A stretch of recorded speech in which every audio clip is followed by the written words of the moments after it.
ಭಕ್ತರಿಗೆಲ್ಲರಿಗೂ ಆಶೀರ್ವಾದ ಮಾಡೋದು, ಜೊತೆಗೆ ಪುಟ್ಟ ಮಕ್ಕಳಿಗೆಲ್ಲ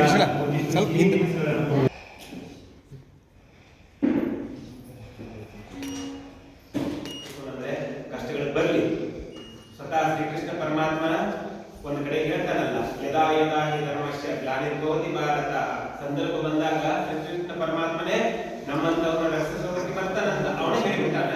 ಅದ್ರ ಮೇಲೆ ನಂಬಿಕೆ ಇಡೋಣ. ಮತ್ತೆ ಅದನ್ನ ಆ ಶ್ರೀಕೃಷ್ಣ ಪರಮಾತ್ಮನನ್ನೇ ದ್ರೌಪದಿ ಒಂದು ಕಡೆಗೆ ಕೇಳ್ಕೊಳ್ತಾಳೆ, ಯಪ್ಪ ನನಗೆ ಸಿಕ್ಕಾಪಟ್ಟೆ ಕಷ್ಟ ಕೊಡು, ಜೊತೆಗೆ ನಿನ್ನ ಆಶೀರ್ವಾದವನ್ನು ಕೊಡು. ಎಷ್ಟು ಅದ್ಭುತವಾಗಿ ಹೇಳ್ತಾಳೆ. ಕುಂತಿಯಾದಿಯಾಗಿ ದ್ರೌಪದಿಯಾದಿಯಾಗಿ ನಮಗೆ ಕಷ್ಟ ಕೊಡು, ಜೊತೆಗೆ ನಿನ್ನ ಆಶೀರ್ವಾದವನ್ನು ಇಷ್ಟಿಡು. ಇಷ್ಟಿದ್ರೆ ನಮ್ಮ ಜೀವನವನ್ನು ನೀನು ನಾಮಕರಣೆ ಮಾಡಿಕೊಂಡ ಸಾಗಿಸುತ್ತೀವಿ ಅಂತ ಮಹಾಭಾರತದೊಳಗನೆ ಹೇಳಿರುವಾಗ ನಾವು ಕಷ್ಟ ನಷ್ಟ ಕಾರ್ಪಣ್ಯಗಳಿಗೆ ಎದುರುಗಬೇಕಾಗಿಲ್ಲ. ನಮ್ಮ ಮೇಲೆ ನಮಗೆ ನಿಜವಾಗ್ಲೂ ಒಂದು ನಂಬಿಕೆ ಇರಲಿ.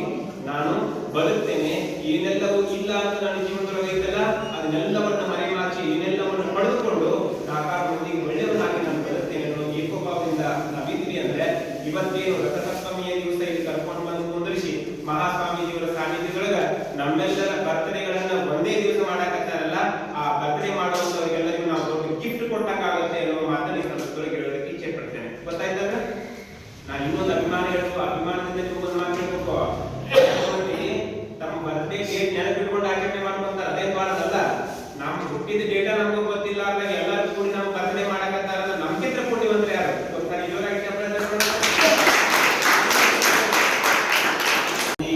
ಮಕ್ಕಳಿಗೆ ಏನಿರ್ತದಂದ್ರೆ ತಂದೆ ತಾಯಿ ಅನ್ನೋ ಸಂಕೋಲಿ ಒಳಗಿರ್ತಾರೆ. ಅವೆಲ್ಲ ಒಂದು ಪರಿಧಿ ಒಳಗಿರ್ತಾರೆ. ಒಂದು ಮನಿ ತಂದೆ ತಾಯಿ ಇಷ್ಟೇ ಪರಿಧಿ ಒಳಗಿರ್ತಾರೆ. ನಾವೆಲ್ಲ ಇವತ್ತು ಬದುಕಬೇಕಾಗಿದ್ದು ಹೆಂಗಂತ ಹೇಳಿದ್ರೆ, ನನ್ನ ದೇಶ ನನ್ನ ಜನ ನನ್ನ ಮಾನಕ ಮಗನ ತೀರಿಸುವೆನು ಇದರನ್ನು ಈ ಒಂದೇ ಜನ್ಮದಿ ಅನ್ನುವ ನಿಟ್ಟಿನೊಳಗ ದೇಶಾಭಿಮಾನ ಭಾಷಾಭಿಮಾನವನ್ನು ಹೊತ್ಕೊಂಡು ಸಂಘ ಪರಿವಾರದ ಜೊತೆಗೆ ನಾವೆಲ್ಲ ಒಬ್ಬರೇ ಅಲ್ಲ, ನಮ್ದು ದೊಡ್ಡ ಸಂಘ ಅದೇ. ನಾವು ಭಾರತಾಂಬೆಯ ಜೊತೆಗೆ ನಾವು ದುಡಿತೇವೆ ಮಡಿತೇವೆ ಅನ್ನೋ ಏಕೋಭಾವದಿಂದ ಬದುಕಬೇಕಾಗಿದೆ. ಇದು ನಮಗೆ ಸಿಕ್ಕಂತ ಅವಕಾಶ ಇಲ್ಲಿ ಆಗಿಲ್ಲ.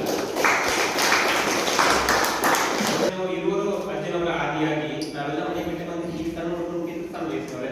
ಅವತ್ತಿನಿಂದ ಇವತ್ತಿನ ತನಕ ನಾವು ಮನೆಯನ್ನು ನೋಡಿಲ್ಲ, ತಂದೆ ತಾಯಿಗಳ ಸಂಘದಲ್ಲಿ ನಮಗೂ ಗೊತ್ತಿಲ್ಲ. ನಾವೆಲ್ಲ ನಿರಂತರವಾಗಿ ದುಡಿತಿರುವುದು ದೇವರ ಸಲುವಾಗಿ, ದೇಶದ ಸಲುವಾಗಿ, ಭಾಷೆಯ ಸಲುವಾಗಿ. ಬಹುಶಃ ಬಹಳಷ್ಟು ಮಂದಿಗೆ ಜಾತಿಗಳದಾವ, ಬಹಳಷ್ಟು ಮಂದಿಗೆ ತಮ್ಮ ಓಣೆಯ ಸಂಕೋಲೆಗಳದಾವ, ಬೀಗರ ಕಿಚ್ಚರ ಸಂಕೋಲೆಗಳದಾವ. ಬಹುಶಃ ಯಾವುದೇ ಸಂಕೋಲೆಗಳಿಲ್ಲದ ಸ್ವತಂತ್ರವಾಗಿ ಬದುಕುವಂತ ಹಕ್ಕಿಗಳು ಅಂದ್ರೆ ನಾವು ನೀವೆಲ್ಲ ಗೊತ್ತಾಗತ್ತಲ್ಲ. ಊಟ ಉಪದೇಶ ಇರ್ದಿದ್ರೇನಾದ್ರು, ಒಂದೊಪ್ಪತ್ತಿನ ಊಟ ಇರ್ದಿದ್ರೇನಾದ್ರು ಉಪದ್ರವ ಆಗ್ಲಿಲ್ಲ ನಮ್ಗೆ ಯಾರಿಗೂ ಗೊತ್ತಾಗತ್ತಲ್ಲ. ಹೊರಗಡೆ ಬಂದ್ರೆ ನೀ ಆವ ನೀ ಇವ ನೀ ಅಂತವ ನೀ ಇಂತವ, ನಾವ್ ಎಂತರೂ ಅಲ್ಲ. ನಾವು ನೀವೆಲ್ಲರೂ ಎಂತವರು ಸಾಕ್ಷಾತ್ ದೇವರ ಮಕ್ಕಳದಲ್ಲಿ, ಭಾರತಾಂಬೆಯ ಮಕ್ಕಳದಲ್ಲಿ. ಇಷ್ಟೇ ನಮಗೆ ಗೊತ್ತಿರೋದು. ಇದಕ್ಕಿಂತ ಹೆಚ್ಚಿನ ಏನು